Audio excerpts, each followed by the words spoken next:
যাতে আপনার পাপ তাপ স্খলন হয়ে আপনি ভগবত পথের উন্মুখী হন, এই জন্য বারংবার তিনি আপনার ঘরে এসে হাজির হন। এই জন্যই বলছেন, দেখুন, নিজ কার্য নাই তবু যান তার ঘর।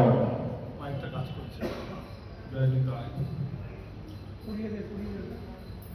তা দেখুন, যেমন শ্রীমদ ভাগবতেও আমরা দেখলাম, দেখুন, মণিগ্রীব নলকুবর অপকর্ম পাপাচার দুরাচার করছিলেন। নারদ মুনির প্রয়োজন ছিল না সেই পথে যাওয়া, কিন্তু কেবলমাত্র ওই ধনরাজ কুবেরের দুই পুত্র মণিগ্রীব এবং নলকুবর দুজনের মনে পিতৃদেবের ওই যে অর্থ ধনদেবতা পিতৃদেব, অর্থাভিমান ধনাভিমান এমন ভাবে তাদের হৃদয়ের মধ্যে ব্যক্ত ছিল, সেই অভিমান দূরীভূত করে কৃষ্ণ প্রাপ্তি করানোর জন্য নারদ মুনি দেখুন সেই পথে চলেছে। এবং সেখানে গিয়ে মণিগ্রীব নলকুবরকে তিনি অভিশাপ দিলেন, এবং সেই অভিশাপে তাদের নিম্নজনী প্রাপ্তি হল না, বরং দ্বাপর যুগে শ্রীগোবিন্দ যখন আবির্ভূত হলেন, তারা সেই নন্দের ঘরের জমলার্জুন বৃক্ষ হয়ে শ্রীগোবিন্দের কাছে সাক্ষাৎ কৃপা লাভ করলেন। তাহলে দেখেছি সাধুগুরু বৈষ্ণবের এই কৃপা। তাহলে আপাত দৃষ্টিতে দেখুন, আমাদের তো বোঝার ক্ষমতা নাই, আমরা দর্শন করে তার রুষ্টতা দেখে, তার দেখুন অপমান দেখে দেখুন আমরা হয়তো মনে মনে ভাববো, কিন্তু তার রুষ্ট হওয়া, অভিশাপ দেওয়া সবকিছুই কিন্তু জীবের কল্যাণের নিমিত্ত। তারা কখনো কারোর অপকার করেন না, ইষ্ট ভক্তিতে প্রাণ দেবে, নিজের সর্বস্ব বলিদান দেবে, তবুও দেখুন আপনার কল্যাণই করবে।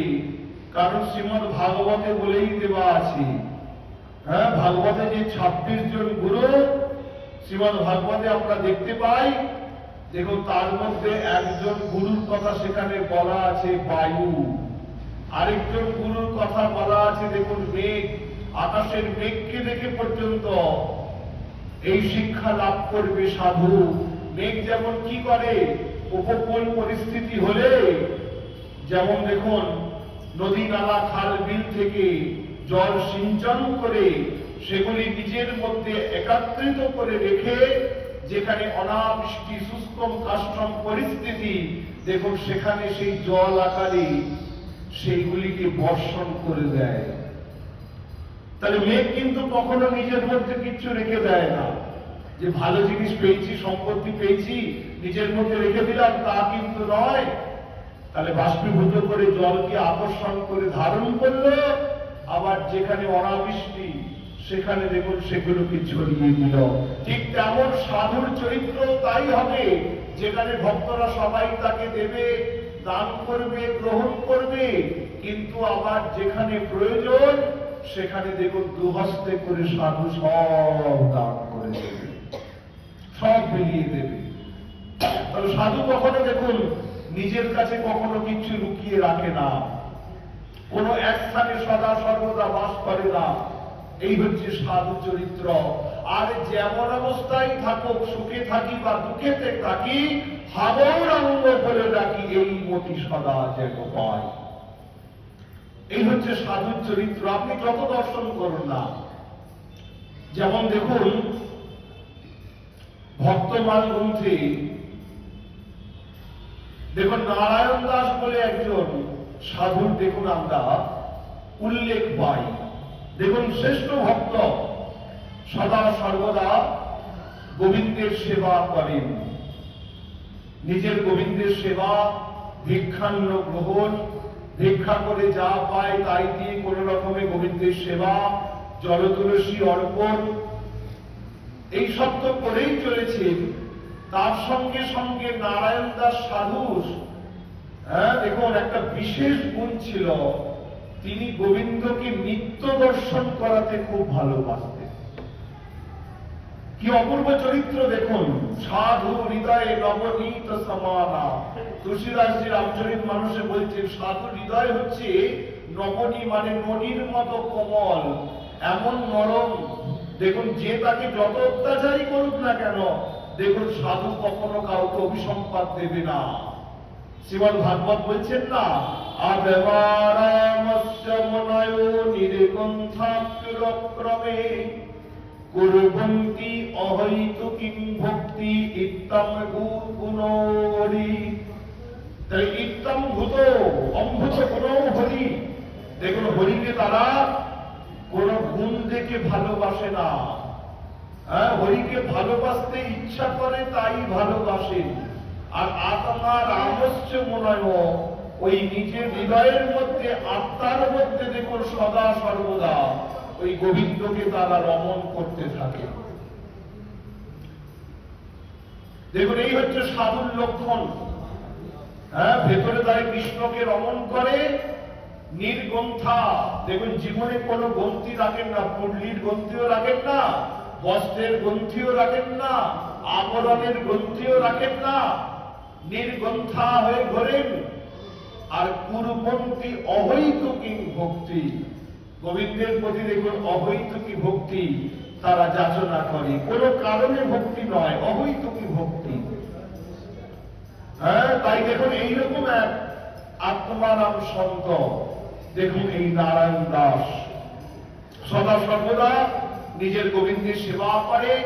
দেখুন মাধুপুরী করে, মাধুপুরী করে যা পায় ওই গোবিন্দকে ভোগ দেয় আর নিজে সেবা করে। কিন্তু দেখুন ওই গোবিন্দকে দর্শন করানোর জন্য, গোবিন্দের যাতে চিত্ত হরণ হয়, গোবিন্দের যাতে আনন্দ হয়, ভালো লাগে, তাই তিনি বিভিন্ন ভজনাবলী ওই মুখে মুখে গায়ন করেন আর গোবিন্দের সামনে দেখুন নৃত্য প্রদর্শন করেন।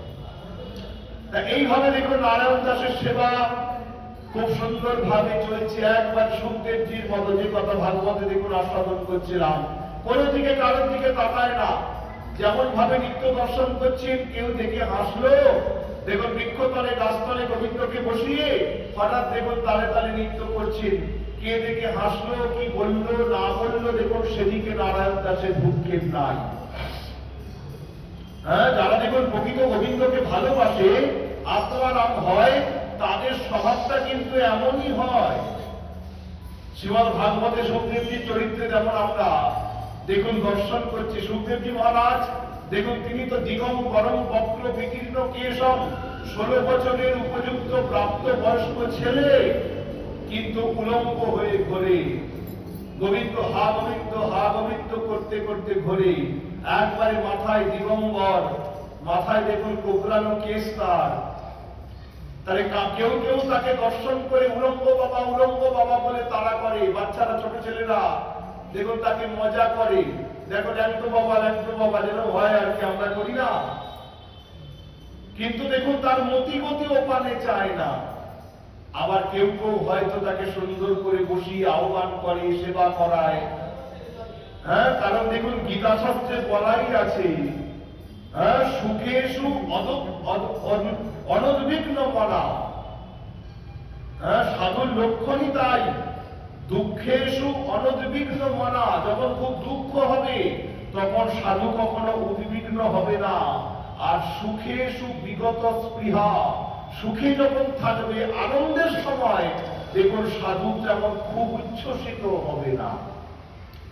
দেখুন সাধুর লক্ষণ প্রসঙ্গে বলা আছে, আমরা কি করি, যে সামান্য একটু দুঃখ হলো, হায় হায় হায় হায়, এ গোবিন্দ তুমি আমার সঙ্গে একই করলে, তোমার মনে মনে এই ছিল, তোমায় এত ভজেছি দেখেছি।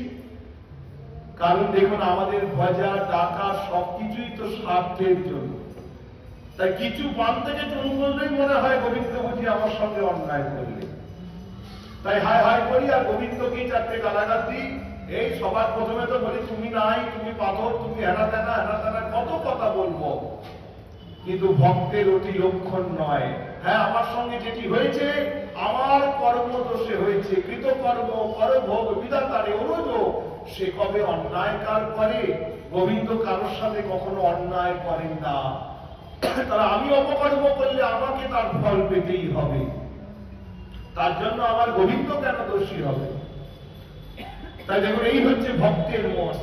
আর সুখে সুবিগত স্প্রিয়া, সুখে এমন ভেসে গেলাম গোবিন্দের সেবা করার কথাই মনে রইল না, একবারে আনন্দে উদ্বেল হয়ে গেলাম। তাহলে সাধু কখনো এমনটা করে না। স্থিরমতি, অনিকেত স্থিরমতি। শ্রীমদ্ গীতা শাস্ত্রে ভগবান নিজের শ্রীমুখে বলে দিচ্ছে, ভাগবতেও জানিয়ে দিচ্ছে, তাহলে সাধুর মতি সবসময় হবে স্থিত স্থিত ধীর স্থির। তাহলে দেখুন এই নারায়ণ দাস সাধুর কথা যে আমরা আস্বাদন করছি, দেখুন এই সাধুর তেমনই বৈশিষ্ট্য। ওই গোবিন্দের কাছে নিত্য দর্শন করে, ভিক্ষান্ন গ্রহণ করে, গোবিন্দের চরণে তুলসী দেয়, আর রমণ করে করে দেখুন তার জীবন চলে। একদিন দেখুন এই রমণ করতে করতে দেখুন এক দেশে সে এসে হাজির হয়েছে। এখন দেখুন ওই কথাটি মুখে মুখে সবার দেখুন কানে কানে চলে গেছে, কি না এই যে সাধু নতুন এই রাজ্যে এসেছে, এই সাধুরা খুব সুন্দর নৃত্য করতে পারে। দেখুন সবার মুখে মুখে ছড়িয়ে গেছে। তাই তো হয়, কেউ যদি ভালো একটু ওষুধ দেয়, এই দেখ এই সাধু একবার ভবিষ্যৎ বলে দিতে পারে, গুপ্ত রোগ সারিয়ে দিতে পারে, সবাই তার কাছে গিয়ে লাইন দেয়। ঠিক তেমনই এই সাধু খুব ভালো নৃত্য দর্শন করে, নৃত্য দেখায়, নাচ দেখায়, নাচতে পারে, চল চল আমরাও গিয়ে তার সেই সাধু নৃত্য দর্শন করি। এই করে দেখুন নগর গ্রামে সবাই। কিন্তু সাধু তো কোনো ভূক্ষেপ নাই, সে শুধু গোবিন্দের সেবা করে আর গোবিন্দকে আনন্দ দেওয়ার জন্য নৃত্য প্রদর্শন করে। এইবার এই করতে করতে দেখুন কথাটা 1 কান 2 কান 4 কান 5 কান হতে হতে সেই রাজ্যে রাজার কানে পৌঁছে গেছে। আর দেখুন সেই সময় রাজাদের খুব অত্যাচার ছিল, সাধুদের প্রতি তাদের খুব অত্যাচার। কিরকম না, যেই একটু সুন্দর অমুক সাধু অমুক সিদ্ধি লাভ করেছে, অমুক সাধু অমুক কর্ম করেছে, অমনি সেই সাধুকে রাজমহলে তুলে নিয়ে আসতো তার ম্যাজিক দেখার জন্য। দেখো সাধুদের এইরকম দেখো অত্যাচার করতো রাজারা, না পেলেই না দেখালেই দেখুন চাবুকে আঘাত করবে, কত অত্যাচার করবে। কি করতে হবে না, রাজাকে একটু ম্যাজিক দেখাতে হবে, মানে তুমি কি সিদ্ধি লাভ করেছো সেটা একটু দেখাও, প্রদর্শন করতে হবে। এই জন্য দেখুন সদা ওই সাধুগণ দেখুন নিজেদের লুকিয়ে লুকিয়ে রাখতেন। আর যাই হোক রাজার কানে যেন সেই কথা গিয়ে না পৌঁছায়। যেমন দেখুন আমরা রামচরিত মানুষের রচয়িতা তুলসীদাসজি মহারাজের মুখে ওই কথা শুনেছিলাম। দেখুন তুলসীদাসজি মহারাজকেও তাই। দেখুন সম্রাট আকবর তৎকালীন দিনে দেখুন বিদর্ভীদের রাজত্ব চলছে তো আমাদের এই ভারতের বুকে, অখণ্ড ভারত তৎকালীন সময়ে। তা তুলসীদাসজি মহারাজ সেই সময় রামচন্দ্রের নামে একবারে জগৎ বিখ্যাত হয়েছেন, রামচরিত মানস রচনা করেছেন, কত সিদ্ধি লাভ করেছেন। এখন সেই কথাটা দেখুন সম্রাট আকবরের কানে গিয়ে পৌঁছল। তা যেই সম্রাট আকবরের কানে গিয়ে পৌঁছল, অমনি দেখুন নিজে সিপাহী বরকম দাস পাঠিয়ে একবারে আজ্ঞা দিল, যাও ওই সিদ্ধি লাভ করা সাধুকে আমার দরবারে তুলে নিয়ে এসো। এখন কি করে রাজাজ্ঞা? দেখুন তুলসীদাসজি কিছুতেই আসবেন না। দেখুন সন্ন্যাসী রাজদর্শন বারণ আছে। শ্রীমান মহাপ্রভুর ক্ষেত্রেও আমরা দেখেছি রাজা প্রতাপরুদ্র কতবার গিয়ে মহাপ্রভু দর্শন করতে গেছে, কিন্তু মহাপ্রভু কিছুতেই দেখুন দর্শন দেন নাই। তা সন্ন্যাসী রাজদর্শন বারণ, কিন্তু হলে কি হবে, প্রতি ক্ষেত্রে রাজারাই হচ্ছে তাদের বিপক্ষ। যেমন একটা সুন্দর ঘটনা শুনলে আপনারা অবাক হবেন। দেখুন শ্রীমান মহাপ্রভু আবির্ভূত হয়েছেন তো কলিযুগ পাবন অবতার, ত্রেতায় রাম দাপরে শ্যাম কলিতে গৌরাঙ্গ নাম। তাহলে ত্রেতাতে দেখুন যে রামচন্দ্র, তাহলে 4 যুগে ভগবানের 4 অবতার, সত্যনারায়ণ, ত্রেতায় রাম, দাপরে শ্যাম আর কলিতে গৌরাঙ্গ নাম। রাইকান মিলিত বিগ্রহ, গৌরাঙ্গ হলো রে, ও রাইকান মিলিত হয়ে গৌরাঙ্গ হলো রে। তাহলে রাইকান মিলিত হয়ে দেখুন কলিতে গৌরাঙ্গ নামে প্রভু আমার প্রবর্তিত হয়েছে। কিন্তু প্রতি যুগেই যেমন শত্রু থাকে, তেমন এই যুগেও তো গৌড়ের শত্রু ছিল। নবদ্বীপ তৎকালীন সময়ে শাক্তদের রাজত্ব, বলিপ্রিয়া, বলি দিয়ে, মদ্য মাংসাদি দিয়ে দেখুন মহাপ্রভুর আবির্ভাবের পূর্বে দেখুন অপদেব দেবীগণের পুজো করা হতো, তবুও কেউ হরিনাম করতো না, হরি আরাধনা করতো না। নবদ্বীপের দেখুন এমনও অবস্থা, এবং তৎকালীন সময়ের যে রীতি এখনো চলে আসছে। দেখুন পুরনো যারা প্রাচীন ব্যক্তি তাদের মুখে শোনা যায় এই যে নবদ্বীপের রাসযাত্রা, এ হচ্ছে তন্ত্রোক্ত রাস। রাস মানে কি আমরা জানি, রসানাম সমূহ ইতি রাস। ভগবান শ্রী গোবিন্দ তার আত্মসম ব্রজগোপীদের মনস্কামনা পূরণ করেছেন রাসস্থলীর রাত্রিতে। কিন্তু তারা কি করছে, বড় বড় দশ মহাবিদ্যার বিগ্রহ তৈরি করে তাদের বড় বড় বলি দিয়ে, ভক্ত মানসাদি দিয়ে পুজো করে তাদেরকে নিয়ে বিশাল সম্মেলন। সেইটি দেখার জন্য মানুষ দেখুন ছুটে ছুটে চলেছে। যার ইতিহাস বলতে পাওয়া যায়, রাজা কৃষ্ণচন্দ্র এই তন্ত্রোক্ত রাজযাত্রা দেখুন এই নদিয়া শহরে প্রচলন করেছিলেন। খুব ভালো লাগে। দেখুন এইবারই তো কত রকম ঘটনা ঘটলো। চার মা আছে, বড় মা, ছোট মা, মেজো মা, সেজো মা, মা কালী। তা দেখুন সে মদ্য মাংসাদি দ্বারা পুজো হয়। তো বর্তমানে বৈষ্ণব সমাজের উন্মেষ ঘটেছে, মানুষ জানতে শিখেছে, বুঝতে শিখেছে এই কথাটি যে মা কখনো নিজ সন্তানের রক্তক্ষরণ দেখতে ভালোবাসে না। বলিপ্রথা শাস্ত্রে বলে দেওয়া আছে, তো অবশ্যই আছে, কিন্তু কি জন্য বলা আছে? বলি দেবে কেন বলেছে না? দেখুন পরোক্ষ বাদহ বেদানাম বালানাম অনুশাসন। দেখুন তৎকালীন দিনে একবারে যাচ্ছে তাই ভাবে দেখুন শুধু পশু হত্যা হতো। যখন যে পাচ্ছে পশু হত্যা করছে, মানুষকে পর্যন্ত দেখুন হত্যা করত। তাই সেটি যাতে একটা নিয়মে বাঁধা হয়, যে অমুক যজ্ঞে অমুক পশুর বলি দেওয়া হবে, ঋষিমুনিরা চিন্তা করলেন তাহলে অমুক যজ্ঞে অমুক পশুর বলি মানে সাধারণ যে শুধু সবসময় পশু হত্যা, দেখুন সেইগুলি করা মহাপাপ হিসাবে ঘোষিত হলো। তাহলে একটা নিয়মের মধ্যে বাঁধা হলো, কিন্তু সেই নিয়ম করতে গিয়ে উল্টো হয়ে গেল। যারা বলি দিত না তারাও অমুক যজ্ঞে অমুক পশুর বলি দেওয়া শুরু করলো। তাহলে বলি মানে কি? বলি মানে ত্যাগ। ছাড় মানে কি? ছাড় মানে হচ্ছে আমাদের ভেতরের যে প্রবৃত্তিগুলো, কাম, ক্রোধ, লোভ, মোহ, মদ, মাৎসর্য, ঈর্ষা, দেশ, ছল, কপট, এইগুলিকে পরিধান করতে হয়। মায়ের সামনে সেগুলিকে পরিত্যাগ করতে হয়। মা সেগুলিকে আহরণ করে। তা না করে আমরা কি করছি? যেগুলি দেখুন একবারে মায়ের প্রাণী, দেখুন অবলা জীব, সেগুলি নিয়ে গিয়ে মায়ের কাছে, আবার সেই কত রকম কথা দেখুন তাদের মুখে, সেটি নাকি মহাপ্রসাদ, বলির জিনিসটা নাকি মহাপ্রসাদ। কি আর বলবো, দেখুন কলিযুগের অবস্থা খুব গন্ডগোল। দেখুন এইবারে তাই নিয়ে হয়েছে, মায়ের যত বলি সব বন্ধ হয়ে গেছে। সেই বড় মায়ের বিগ্রহ এমন মদ্য মাংসাদি দিয়ে তাদের হুল্লোড়, ওই চার মায়ের মধ্যে বড় মায়ের বিগ্রহ একবারে দাও দাও করে আগুনে পুড়ে গেছে। এইরকম দেখুন কলির প্রভাব। কি আর বলা যায়?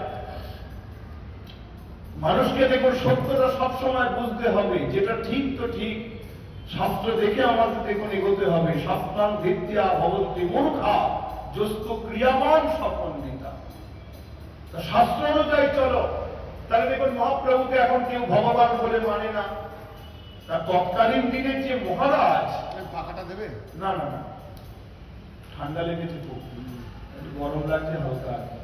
তার তৎকালীন দিনের যে মহারাজ, নদিয়ার মহারাজ, তিনি তখন ঠিক করলেন বেশ, তাহলে বৈষ্ণবগণ আর শাক্তগণ, মানে যারা গৌরকে অবতার বলে মানেন আর যারা গৌরকে অবতার বলে মানেন না, ওই তাদেরকে নিয়ে একটা মিটিং ডাকা প্রয়োজন। দেখো সেখানে আমাদের গিরিশ ঘোষ পর্যন্ত গেছিলেন।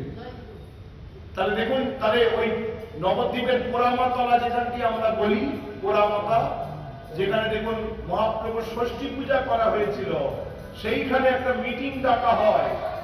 একদিকে শাক্তরা আর একদিকে বৈষ্ণবরা।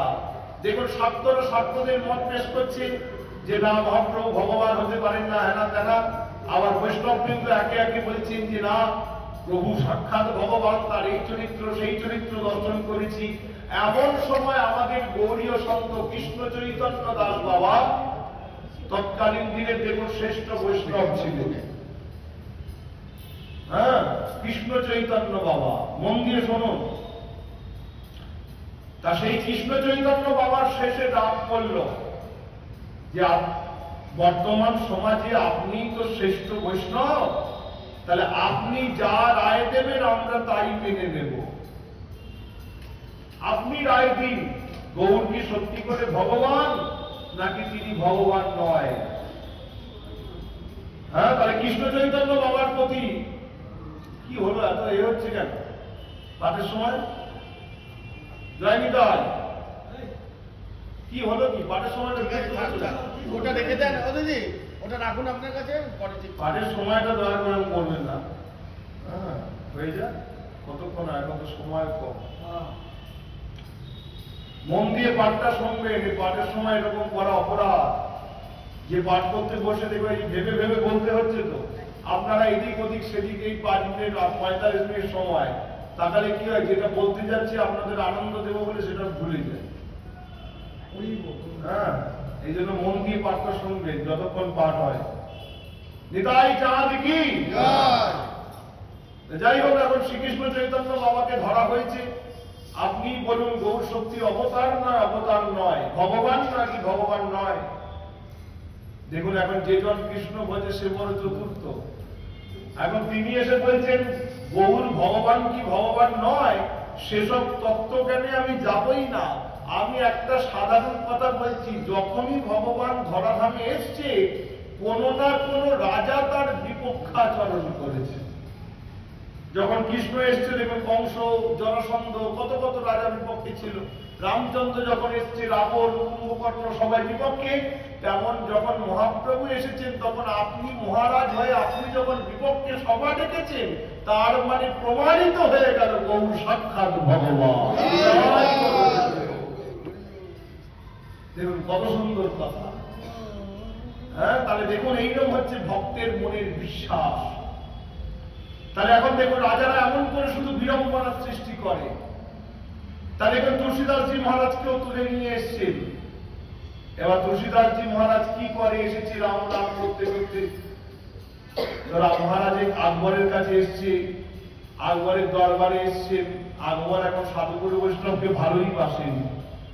তা তুলসীদাসজি, আপনি যখন কৃপা করে এসেছেন আমার ডাকে, তাহলে আমার ইচ্ছা আপনার কিছু সিদ্ধি আমরা দর্শন করব। আপনি তো এত কিছু করে দেখাচ্ছেন, এত সব প্রসিদ্ধি আপনার ছড়াচ্ছে, আপনি কিছু একটা সিদ্ধি দেখান তো, যা দেখে আমাদের খুব ভালো লাগবে। এখন গোস্বামী তুলসীদাসজি মাথা নত করে বলছে, মহারাজ দয়া করে অধমকে ছেড়ে দিন, আমি কোন সিদ্ধি প্রসিদ্ধি কিচ্ছু জানি না। আমি শুধু আমার পেয়ারে লাল ওই রামচন্দ্রকেই জানি। সদা সর্বদা মুখে ওই শিয়া রামচন্দ্র স্মরণ করি, মুখে রাম রাম করি। আর আমার যত বিপদ আপদ ভালো মন্দ সব ওই রামচন্দ্রই বিচার করে। আমি কি দেখাবো? আমরা নরাকৃতি পশু বলে কথা। হ্যাঁ, আমাদের আর কি আছে? সবই তো আমাদের রামচন্দ্র ভগবান। তাই দয়া করে আমায় ছেড়ে দিন। আমি কোনো সিদ্ধি জানি না, আমি কোনো ম্যাজিক জানি না। কিন্তু আকবর ছাড়বে না। না, আমি জানি তুমি অনেক কিছু করে দেখাচ্ছ আজকাল, কিছু না কিছু একটা করে তোমাকে দেখাতেই হবে, নালে কিন্তু আমি তোমায় কারাগারে রুদ্ধ করব। তুলসীদাসজি দেখুন ভক্তের প্রতি কত অত্যাচার, ভক্তের কত পরীক্ষা দেখুন। কিন্তু এই যে মনের মধ্যে একটি কথা, হ্যাঁ, প্রভু কৃষ্ণ কৃপা করিবে দৃঢ় পরিবারে, ভগবান আমার সঙ্গে আছে, রাম লক্ষ্মণ বুকে আছে, করবি আমার। তাই বারবার করে বলছে, আকবর শুনছে না। বারবার করে বলছেন, আকবর শুনছে না। শেষমেশ বলে বললেন, বেশ, তাহলে তুমি যখন শুনবে না, কোন সিদ্ধি দেখাবে না, প্রসিদ্ধি দেখাবে না, তাহলে এই কে কোথায় আছো, এই তুলসীদাসজিকে নিয়ে গিয়ে কারাগারে বন্দী করে দাও। ব্যাস, রাজাজ্ঞা হয়ে গেল। তুলসীদাসজিকে টানতে টানতে নিয়ে গিয়ে এখন কারাগারে বন্দী করে দিয়েছে। আর তুলসীদাসজি মনে মনে স্মরণ করছে হনুমানজিকে, হা প্রভু, হা রাম ভক্ত হনুমানজি, হা হনুমত লালজি, আপনি কৃপা করুন, আপনার দাসানুদাস আপনার স্মরণ করছে, আপনি কৃপা করুন। পদে পদে কতবার আপনি সাক্ষাৎ রামচন্দ্র পর্যন্ত দর্শন করিয়েছেন। তুলসীদাসজিকে হনুমানজি বড় কৃপা করেছেন। সাক্ষাৎ রামচন্দ্র লক্ষ্মণকে সঙ্গে নিয়ে তুলসীদাসের কাছে দেখুন তিলক করতে আসত, তুলসীদাস চিনতে পারেন নাই। কিন্তু হনুমানজি সাক্ষাৎ একদিন পক্ষীর বেশ ধারণ করে দেখুন সেই রামচন্দ্র আর লক্ষ্মণজিকে চিনিয়ে দিয়েছে তুলসীদাসকে। পদে পদে দেখুন রাম ভক্ত হনুমান, হনুমত লালজি, বীর হনুমান, দেখুন রামচন্দ্র দর্শন কৃপা ভক্তদের প্রতি করান। এই জন্য ভক্ত কৃপানুগামিনী ভগবত কৃপা। অতএব ভক্তকে আশ্রয় করো, ভক্তকে আশ্রয় করলে কান্ডালে যেমন মাথা আসে, তেমন ভক্তের চরণ আশ্রয় করলে ভগবান এমনি তোমায় সে ধরা দেবে। তাহলে এই জন্য ভক্তের চরণ আশ্রয় করতে হয়। তাহলে তুলসীদাসজি দেখুন রাম ভক্ত হনুমানকে স্মরণ করছে, হে হনুমত লালজি, এখন আপনি আমার গতিমতি, এখন আমি যদি কারাগারে বদ্ধ হয়ে থাকি, তাহলে আমার রামচন্দ্রের সেবা কে করবে, তার জপ কে করবে, কালকুটুরিতে বসে বসে কি করে প্রসাদ সেবা করব? আপনি দয়া করে আমাকে রক্ষা করুন, উদ্ধার করুন। দেখুন এদিকে তিনি বসে বসে রামচন্দ্রকে স্মরণ করছে, আর আকবর বসে আছে মহলে, আর তিনি কারাবাসে। এমন সময় কোথা থেকে কোটি কোটি বাঁদরের দল এসে হাজির হয়েছে। বুঝুন, হনুমানকে স্মরণ করেছে তো একবারে কোটি কোটি, মানে এমন হনুমানের দল, এমন বানরের দল একবারে কোনোদিন তারা দেখে না। একবারে চতুর্দিকে এসে ধূপধাপ করে লাফিয়ে পড়ে একবারে যত সৈন্য সামন্ত ছিল অস্ত্র ধারণ করার আগে তার চাপ্পর মেরে অস্ত্রকে রেলিয়ে মেরে মুড়ে একবারে রাজ সিংহাসন ধরে ছুঁড়ে ফেলে দেবার মতো অবস্থা। দেখুন একবারে রাজার কাছে খবর চলে গেছে, মহারাজ মহারাজ সর্বনাশ হয়ে গেছে। কি হয়েছে? একবারে কোটি কোটি কোটি কোটি কোটি কোটি হনুমান আর বানর এসে প্রত্যেকে হাজির হয়েছে, আর তারা শাসাচ্ছে। একবারে ওই তুলসীদাসকে না ছাড়া পর্যন্ত তারা কিছুতেই আমাদের মুক্তি দেবে না। কত সৈন্য সামন্তকে মেরে ফেলেছে, তারা বানরের পদানত হয়েছে। আপনি দয়া করে কিছু একটা করুন মহারাজ। দেখুন আকবর শোনা মাত্র একবার হাত জোর করে ছুটতে ছুটতে গিয়ে কারাগারে তুলসীদাসজির চরণে পড়েছে। মহারাজ, সিদ্ধি যদি দেখানোর ছিল আগেই তো দেখাতে পারতেন, তাহলে আগেই তো আপনাকে মুক্ত করে দিতাম। তাহলে এইটুকুই তো আপনার কাছে দেখতে চেয়েছিলাম, যে আপনাকে আপনার প্রভু কেমন করে রক্ষা করে। তাহলে এইটুকুই তো দেখতে চেয়েছিলাম, আজকে এত বড় ঘটনা আপনি ঘটালেন। তুলসীদাসজি হাত জোর করে বলেছেন, সম্রাট দয়া করে অপরাধ নেবেন না, এইসব কিছু আমি ঘটাইনি। আমি আমার প্রভু হনুমানজিকে স্মরণ করেছি, তিনি তার দূতেদেরকে পাঠিয়ে অধম দাসানুদাসকে রক্ষা করেছেন। দেখুন আকবর তাকে মুক্ত করে দিলেন। তারা এমন ভাবে দেখুন রাজারা সদা সর্বদা অত্যাচার করলে কি হবে? ভক্তের মনে হৃদয়ে তো সেই একটি চিন্তা, প্রভু আমায় রক্ষা করবে। দেখুন আজকে নারায়ণ দাসেরও সেই অবস্থা। মহারাজ এখন ঘোষণা করেছে, নারায়ণ দাস তুমি আমার রাজ্যে যখন এসেছো, তুমি যখন এত সুন্দর নৃত্য করো, তাহলে আমার ইচ্ছা তুমি একবার আমাকে নৃত্য দর্শন করাবে। এখন নারায়ণ দাস শ্রবণ করা মাত্রই তো রুষ্ট হয়েছে, রেগে গেছেন। এ তোমার কি ব্যবহার মহারাজ? তুমি জানো না আমি হচ্ছি ভক্ত, আর ভক্ত কখনো নিজের ভগবান ছাড়া অন্য কাউকে সন্তুষ্ট করার চেষ্টা করি না। কারো শাস্ত্রে বলে দেওয়া আছে, অন্য বেগসা হইলে তারে ভক্তি নাহি স্ফুরে। ভক্ত কখনো অন্যের প্রতি অপেক্ষমান হয় না। নিজ প্রভুময় দেখে জগৎ কৈশন করে বিরোধ, স্থাবর জঙ্গম গুরুবলতা যা দেখে না দেখে তার মধ্যে, সবার মধ্যে হয় তার নিজ ইষ্ট স্ফূর্তি। এই তো ভক্তের লক্ষণ। যেমন দেখুন এই যে একটা দৃষ্টান্ত আছে না, একবার এক ভক্তকে গুরুদেব বলেছে, দেখ সবার মধ্যে ভগবান আছে, সবেতে ভগবান আছে, অতএব তুই কারোর সঙ্গে খারাপ ব্যবহার করবি না, কাউকে ভয় পাবি না। এখন কালক্রমে দেখুন সেই যে ভক্ত, সে বেটা ভূতে খুব ভয় পেত। হ্যাঁ, খালি ফাঁকা জায়গা দেখলে মনে মনে ভাবতো এই বুঝি ভূত আছে। সত্য ঘটনা, দেখুন মিথ্যে কথা নয়। ভূত দেখলেই খুব ভয় পেত, এই বুঝি ভূত আসবে ধরবে।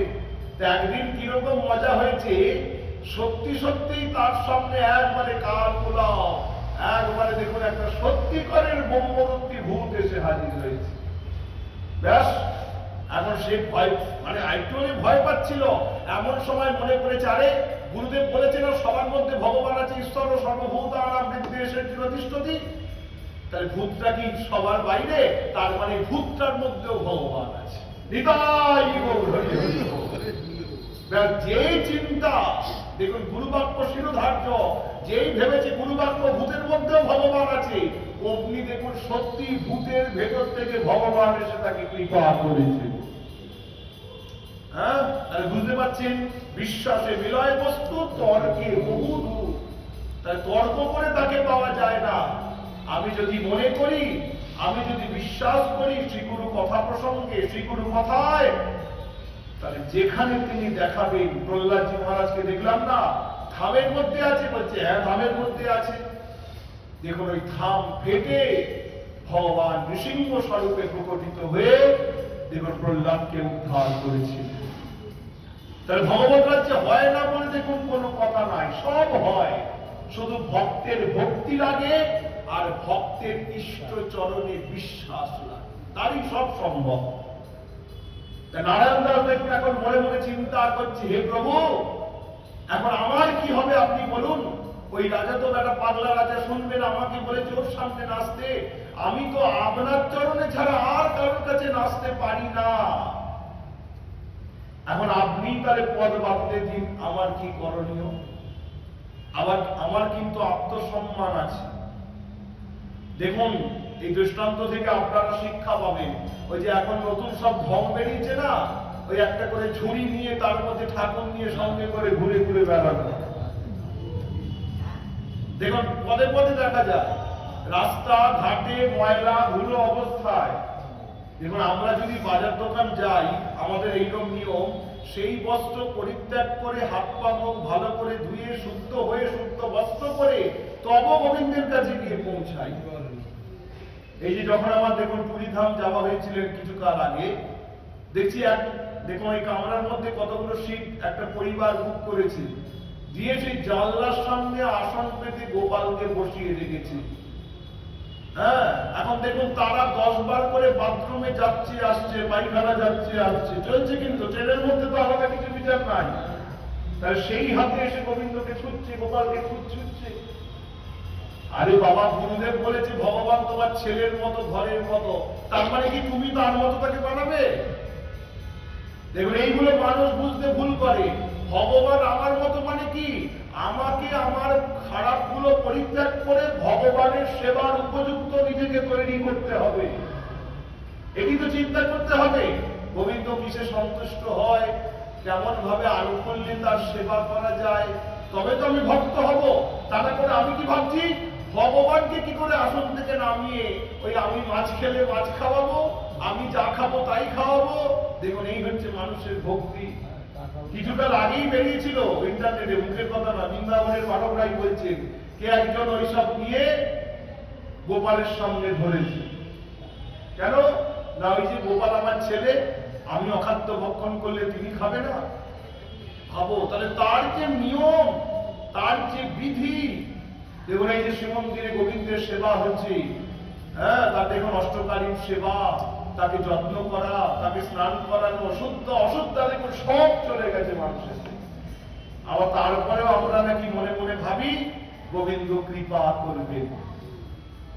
তাহলে যারা প্রকৃত ভক্ত, শাস্ত্র বলছেন ভগবানকে তারা সর্বসমক্ষে আনে না। সাইরামজি নামে একজন দেখুন গোবিন্দের অনন্য ভক্ত ছিলেন, তিনি কি করতেন জানেন? গোপালকে সবসময় চাদর দিয়ে এমন করে ঢাকা দিয়ে রাখতেন।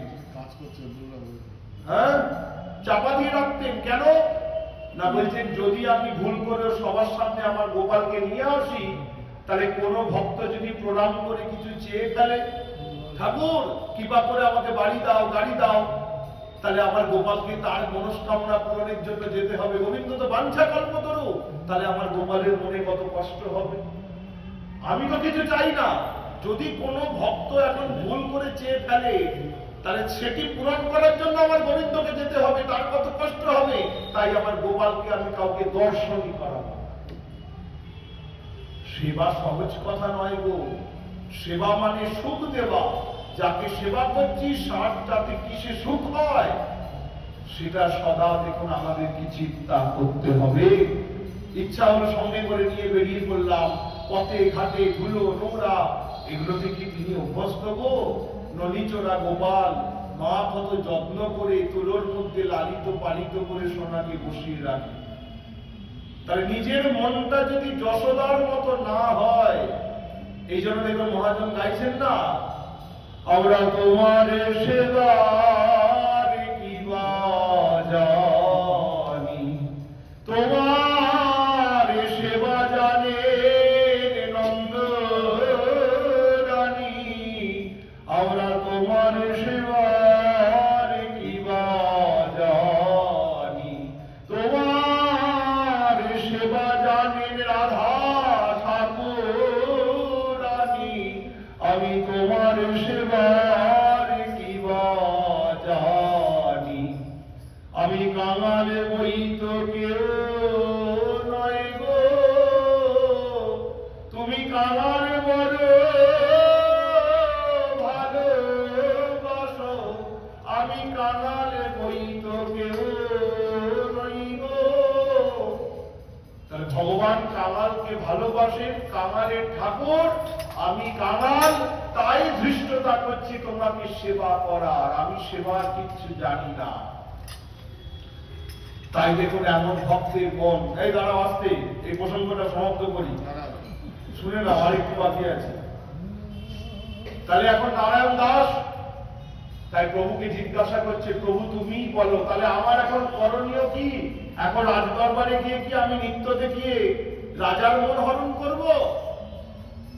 তখন তার গোবিন্দ বলছেন, দেখো নারায়ণ দাস, তুমি বড় এক কাজ করো, তুমি তো আমাকে নিয়ে যাবে না সবাই জানি সবার সামনে, আবার তুমিও কেউ নৃত্য দেখাবে না, তোমাকে বরঞ্চ আমি একটা উপায় বাঁধতে দিচ্ছি। কি উপায় না, তুমি যখন নাচতে যাবে তখন মহারাজকে বলবেন, মহারাজ আমায় একটা সিংহাসন দিন, যার মধ্যে আমি আমার গলার তুলসী মালাটা খুলে রাখবো। তুমি এই কথাটি বলবে, কারণ তুলসী মালা দেখুন তোলা বিষ্ণুনা রসতী সৌমতী এতে তুলসী, তাই তুলসী দেবী সাক্ষাৎ ভক্তি মহারানীর স্বরূপ, রাধারানীর স্বরূপ, গোবিন্দের স্বরূপ। তাহলে সেই স্বরূপে আমি প্রকটিত হব, তাহলে তার সামনে নাচতে তো তোমার কোনো অসুবিধা নাই। দেখো সঙ্গে সঙ্গে তিনি তাই করলেন প্রভুর কৃপায়, এবং মহারাজের কাছে গেলেন এবং তুলসী মহারানীকে গলা থেকে খুলে সেইখানে রেখে তার সামনে নৃত্য শুরু করলেন। যাই হোক, এতটুকু শুনলাম, আগামী প্রসঙ্গ আগামীকাল শ্রবণ হবে। গোবিন্দের কাছে জানাই তিনি আমাদের এমন অনন্ত ভক্তি প্রদান করুন। এই কথা স্মরণ করে আমরা আজকের মতো কথা এখানেই পরিসমাপ্তি করলাম। সবাই বলেন জয় নিতাই।